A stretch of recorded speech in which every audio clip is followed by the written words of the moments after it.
Hey everyone, welcome back to Corporate Decoder, the place where we break down the financial news you actually need to know. And today we're looking at Standard BioTools Incorporated, a company that might be changing its address in more ways than one.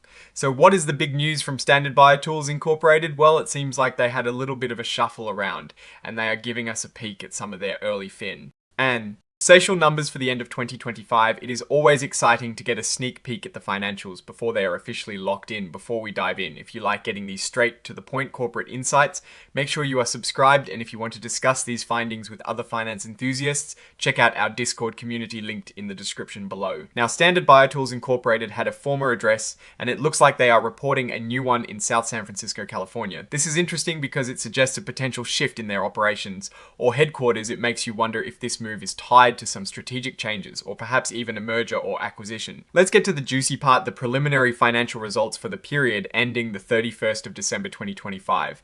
Now, these numbers are unaudited, meaning they are still being finalized and could see some minor tweaks as the company completes its official audit procedures. Think of it like a dress rehearsal before the main performance. The company put out a press release on the 8th of January 2026 to share this early look. We also see that Standard BioTools Incorporated is trading on the Nasdaq Global Select Market under the ticker symbol LAB.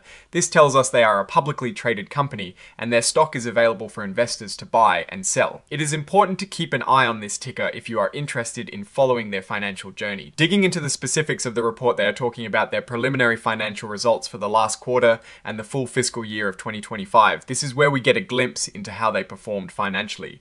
They are being very clear that these are preliminary and subject to change, which is standard practice. When companies release early numbers, they want to give investors a heads up, but also protect themselves from any final audit adjustments. The core of this filing is that press release exhibit 99.1, which contains the actual preliminary financial data.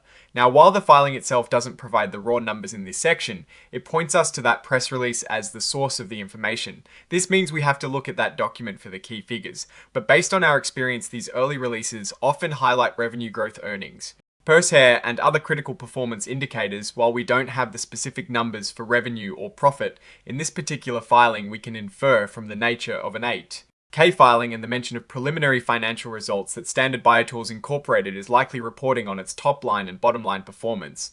This means they are telling us how much money they brought in through sales and how much profit or loss they ended up with after all expenses. Let's think about what this means for investors and the company. When a company shares preliminary results, it is often because there is something significant to report. It could be great news like exceeding expectations, or it could be a heads up about challenges ahead. The fact that they are releasing this now suggests they want to manage market expectations. As investors, we need to pay close attention to the actual numbers in that press release when they become available to see if this company is on a strong growth trajectory or facing headwinds. Looking at the overall picture, Standard BioTools Incorporated seems to be undergoing some changes with this address update and financial disclosure. It is a signal that there is activity within the company and that they are communicating that activity to the market. The key now is to get those specific financial details from the press release to understand the true health and direction of the business. Now let's talk about the overall direction of Standard BioTools Incorporated. Based on this filing, while we lack the exact financial figures, we can see they are a dynamic company undergoing potential transitions. The address change could signify a strategic move, possibly to a location that better suits their operational needs or growth plans. Financially, the release of preliminary results indicates a proactive approach to investor relations. They are trying to keep the market informed, which is a good sign, even if the details are still coming. A notable risk for any company at this stage, particularly one that is about to finalize its annual audit, is the potential for significant adjustments to those preliminary figures, unaudited numbers. Our estimates and the final audit can sometimes reveal discrepancies that impact the reported results. This is why investors should always treat preliminary figures with a degree of caution. An opportunity for Standard BioTools Incorporated could be tied to whatever strategic reasons led to their relocation and the early release of financial data. If these moves are part of a well-executed growth strategy or a successful turnaround, they could signal a period of significant upside for the company. In conclusion, while this 8K filing doesn't give us the precise financial numbers for Standard BioTools Incorporated, it provides a clear narrative of change and communication.